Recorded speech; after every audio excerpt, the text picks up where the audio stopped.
stream. I want to try something a little bit different today. We're going to be reacting to the whole situation that's going on in Iran, the whole situation with U.S. and Iran, and this whole war that's going on, the back and forth through conflicts, through missiles, through media. A lot of arguments been going on both sides. And honestly, I don't know who to side with. I really don't side with the U.S., but I don't know too much about Iran. I did look up a little bit of the history about how Iran accidentally they shot down some commercial flights from the Western countries over the years, and that's just increased the heat and the temperature between these two countries. But here's a quick video I just want to react to. This is Nicholas Irving. He's a ex military sniper for the United States, and he's basically just going over the whole situation with Iran and the incidents that happened in the last couple of days.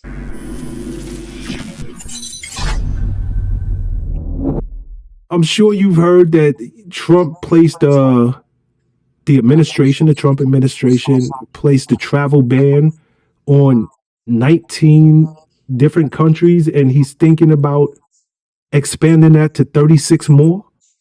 To how many? To 36 more. That's one thing I don't like about the whole Trump administration.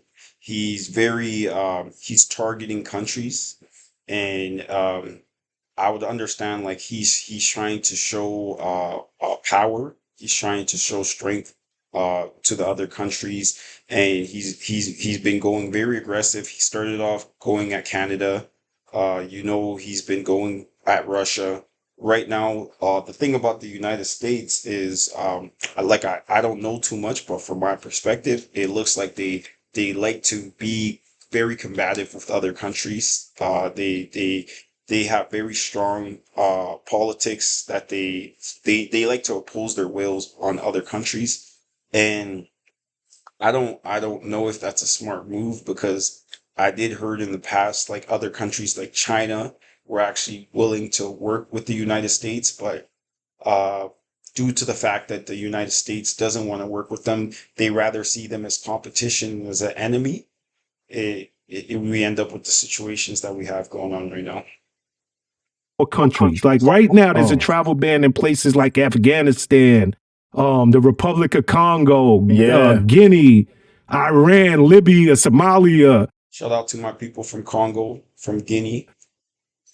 But he's like, yo, you know what? Why stop there? There's about 36 other countries I want to place a ban on. And people were pissed off about that, saying, well, why would you want to go there anyways? I look at it like we have people who have family in those countries and different places. What if they just want to go visit family? You can't, you know what I mean? I think that in itself is kind of like messed up, that you can, have another man tell you where you can and can't go, when you got to be at home. Sounds like, I don't know. I don't like the vibe of it. But you can tell American people where you can and cannot travel to. I don't care if you have family over there, family. That's a really big thing. Is a lot of people think that, hey, we live in Canada, we live in the United States. You would like to think that it's a free country because that's the way it's advertised to us. We're told that we live in a free country, but no, is you actually live in a regime that's governed by the government, and they can basically tell you what to do. They can tell you where you can go, where you can't go. There are certain provinces I know in Canada that have what's the word? They have curfews. If you're under a certain ages, you got to be in your house at a certain time, or you could be arrested or fined. I know it's like that in Windsor, Ontario. It's people don't really understand that you our countries and our governments are no different than what you see in North Korea, what you see in Afghanistan. The only thing is that we just have more capitalism, a little bit more freedom, but they do still have those very strict rules, and they people like Trump, they like to impose them. Other politicians are more relaxed on those policies, but Trump seems to be being very aggressive with those type of policies. Over here, you can't go because you might come back radicalized or as a terrorist or whatnot. I don't know. But I think that like it's kind of messed up that you can dictate where grown adults, humans can and cannot go. This is a free country, free world, right? Until it's time to go pay a visit to some family in a third world or what they would consider a shithole country, then it's a problem. I don't like that. I don't like being told and yeah, where I can and cannot go. I don't like that. Yeah, I mean, there are many Afghanis Want to break into cybersecurity but don't have experience? The Google Cybersecurity Certificate uses real and Let me make a point. The government's always gonna do that. Like I've had over 100 conversations over the years about the control that the government imposes. Like, let's say if you live in a major city, if you went downtown to your city, you basically got paid for parking everywhere you go. There's no real free parking. And the government makes trillions of dollars, but I don't know why they like to still collect money in those little ways, but they always like to impose their powers in any way possible. And this is a form of them keeping their control on the population. And basically, Trump is the president, and he's in charge. He makes the rules. I don't agree with some of those rules. I don't agree with most of those rules, but it is what it is. Africans and Somalians, Yeah. different countries that have family here. They literally cannot jump on a plane and come visit. Right? We rescued Right some now- Afghans, not us, but not me, but the US and organizations. They rescued some of the interpreters and people who helped the United States and Afghanistan to come over here to flee Afghanistan when it was falling. And they have family over there. I wonder how they feel about it. One of the interpreters who like spent 15 years working alongside the US and they want That's another thing about the US. They're very conflicting because a lot of these relationships, they start off as positive relationships through the CIA, through them helping other countries through agencies to stabilize your country. But basically what they do, I'm not an expert on this type of stuff, but it looks like they disguise themselves as a friend, come into your country, say that they're here to stabilize and help through bringing resources because everybody believes that the West is a free country and that they like to help and this and that. And what they actually do is they set up coups between your country. They get the people to turn on their own governments, and they basically destabilize countries like Afghanistan, and they carry out their mission, which is to extort resources and to cause destruction in your country. to go visit family and they can't because, It is a travel ban. yeah. Let me pick your brain on this. Israel. Uh-huh. Israel never gets rest. It seems like in the history of the world, this place has been fighting.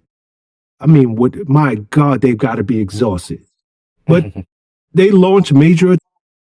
Yeah, it's crazy how these countries just keep fighting. Like they got to get exhausted. Like it has to be a point where they say like, I think it's really up to the people, but just living in Canada, and I could probably think that it's pretty much the same everywhere, is people don't really have any real powers. We can go out and protest, we can lobby and stuff like that, but these guys have huge militaries, they have police, they carry out their wills regardless. You damn near have to start your own army if you ever want to combat that situation. But that's what happens in most countries is militia groups get started, and then it starts a whole nother conflict. Now you got people, freedom fighters, and who are labeled terrorists going after their government, and it's an endless cycle of war, and it's very fucked up, and that's the type of shit that we see going on right now.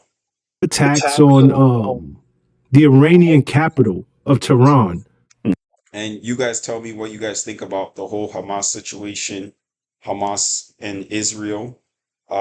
Basically, I think they're fighting over territory of land that originally was given to Palestinians, and the Palestinians let the Israelis live there, and but then the Israels are claiming that this is their land, and they're trying to, like, honestly, I don't know why they, like, just live in peace, like, share the land. But these people, it's all about military strength, it's all about advancement of technology and moving troops and all this bullshit just for money and power, and it leads to this type of shit. Hmm. You know, there have been escalating tensions because Israel believes that Iran is rapidly advancing their nuclear program, and they hit them, and they hit them hard. They targeted these nuclear sites and major military facilities, and they also took out a couple of their top nuclear mines in those Hmm. countries. Hmm. When you hear stuff like this, now granted, Israel is also mid-war with Hmm. Palestine. That's ballsy. That's ballsy. That's Like, what is ballsy. your thoughts? One, fighting two fronts at once is a ballsy move. We did it. We tried to do it. I guess we did all right. I don't know. And honestly, like, I'm a little bit interested in seeing what Iran's going to do after Israel and the United States actually tried to destroy their nuclear facilities. I do know that they sent one missile over to a military base in Kuwait, and the military base was actually evacuated. And from my point of view, from an unbiased point of view, if I was looking at a neutral point of view and I didn't care about the lives being lost and the moral backing and all this type of stuff, I will say that they need to do more. Like, at this point, they came to your country and they dropped weapons on your country. I'll damn dare say you gotta do the same. You guys send. I don't even think they got the same equipment. That's the unfortunate part, is that the United States has these advanced technology where they can fly undetected into your country and damn their shit on you and drop a bomb on your ass, and do whatever as they please. And the other countries are trying to keep up. That's what people don't understand. The other countries are keeping up their nuclear advancement because they're scared that you got all these major countries like Russia, China, United States that have these nuclear capabilities, and there's other countries who have to negotiate with these countries and sit at the table with them who don't have the same type of power. So it's only right that they try to make these stupid weapons that the United States decides to make, but it's what it is. Didn't look like that at the end, but Israel has been saying Iran has had nuclear weapons since like the 90s. And certain points in the 90s and early 2000s, they were saying Iran was only a couple of days away. We need to get to a point where it's 2025. There's so many celebrity boxing matches. We need to get all these leaders, Donald Trump, Mark Carney, Justin Trudeau, Xi Jinping in China, and just tell these niggas, sit them in the office and say, y'all gonna fight or y'all gonna shut the fuck up, because they're putting other people's life in risk. They're risking the military employees. They're risking the civilians in Israel. I don't know the exact numbers, but I know it's up to thousands of people, hundreds of thousands of people being killed throughout the years through these stupid wars.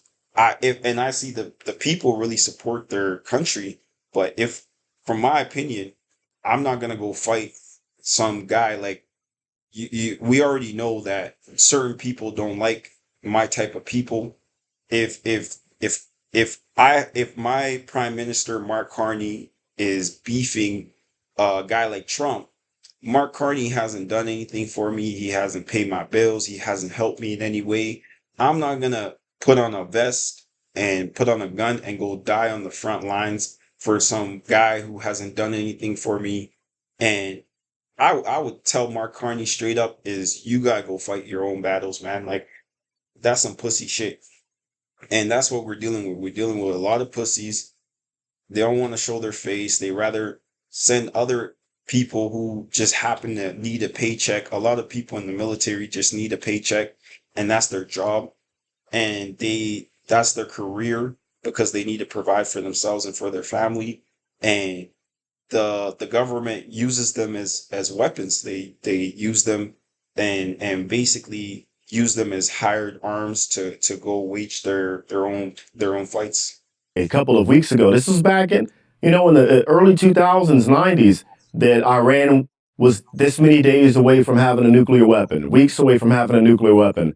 There's like, I believe, about 25 different separate occasions throughout history, Iran or Israel has said Iran has had the capability of making nuclear weapons for some time. Bush was talking about it. When I was in the military, dang, I ain't gonna say too much, but we went to other places other than Iraq and Afghanistan. With Gemini and Google Docs. And y'all let me know if you would join the military if you think it's a necessary. You can get help brainstorming visual inspiration I for do know it is And- necessary. We do need to protect our borders and we need to have sovereignty in our country so we can protect the land that we own. But there's a lot of casualties, a lot of deaths, and it's worth it. I don't know. I think that we got to be careful about the propaganda we're being spewed and told to believe. I think that just because somebody says, oh, look, they have nuclear, I don't know what a nuclear weapons manufacturing place looks like from the satellite imagery. The same way that they sold us weapons of mass destruction going into Iraq. All the satellite photos that, who was the, That was general, Bush. That was wasn't that the Bush administration? yeah, the Bush When, administration, that one general. was that Gaddafi or No, Saddam no. Hussein? That was Saddam Saddam. Hussein, yeah. We got rid of Gaddafi for, I believe that was about him trying to do his own thing and about to start his own currency. I don't know. But when it comes to, And that's a big thing that they do. These countries, when they see other countries prospering and doing things that are going to be very advanced for their people, is they go and disrupt that. They go disrupt it. They stop it. They neutralize it because they see it as a threat. So the way how I like to think about it is you got a bunch of old motherfuckers in the military and the United States and England and all these different countries. And older people, they got that old mentality. They don't really believe in inclusion. They don't really accept other religions and cultures and stuff like that. So what they do is when they see other people advancing, they say like, "Hey, we got to put a stop to this because this can hurt us in the long run." Like right now, we see all the things that are going on in the stock market because of what's his name, uh, Elon Musk teaming up with Donald Trump, which caused huge disruption to the stock market, and it caused Tesla stocks to drop just because of that relationship and all the negative media that both Donald Trump and Elon Musk were getting in the news.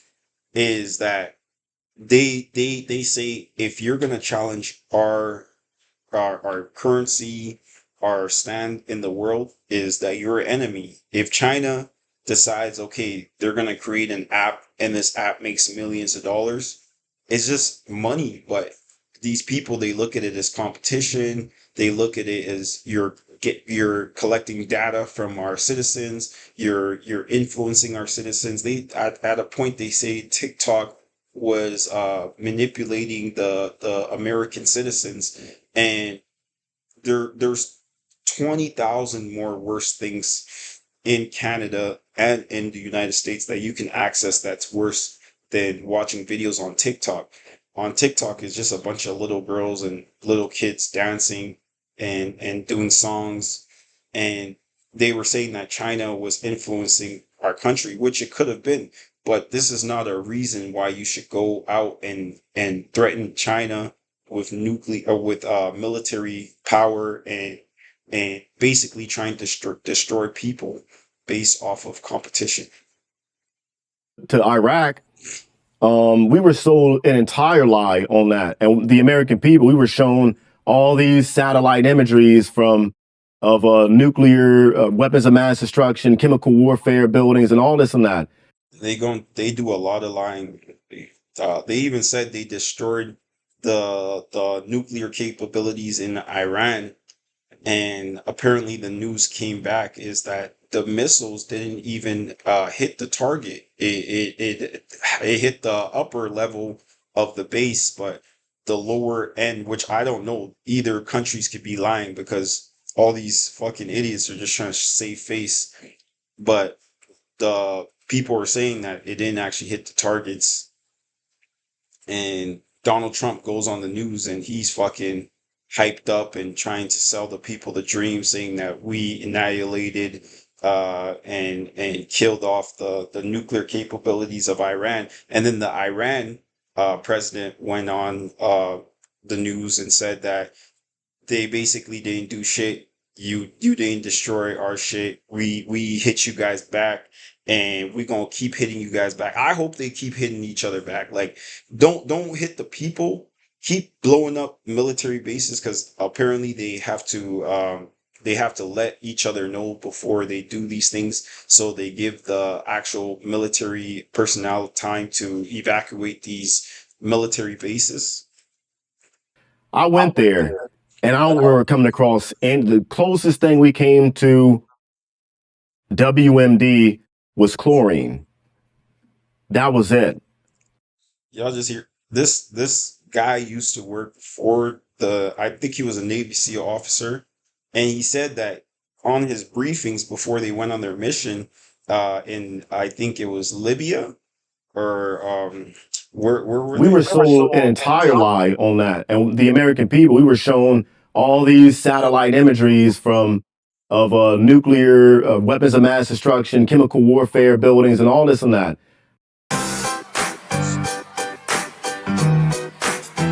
And sorry for the ads. I went there and I don't remember coming across Well, basically, he says before they went on their mission, they were told there's these massive weapons of mass destruction. There's nuclear weapons. There's chemical weapons, and they went and they breached the factories, and they found chlorine, the chemical that goes in your pool that kills bacteria. closest thing we came to WMD was chlorine. Chlorine. So they sent these men to go risk their life and telling them one thing, and then they went there and there's a whole nother situation going on where there's no weapons, it's just chlorine. That was it. We were sold a lie on that. Chlorine, like chlorine that you would put in a swimming pool or something? Same chlorine, yeah. But when you strap it to an IED, you get a chlorine bomb and it messes you up a little bit. But yeah, that's like the closest I've come to weapons of mass destruction.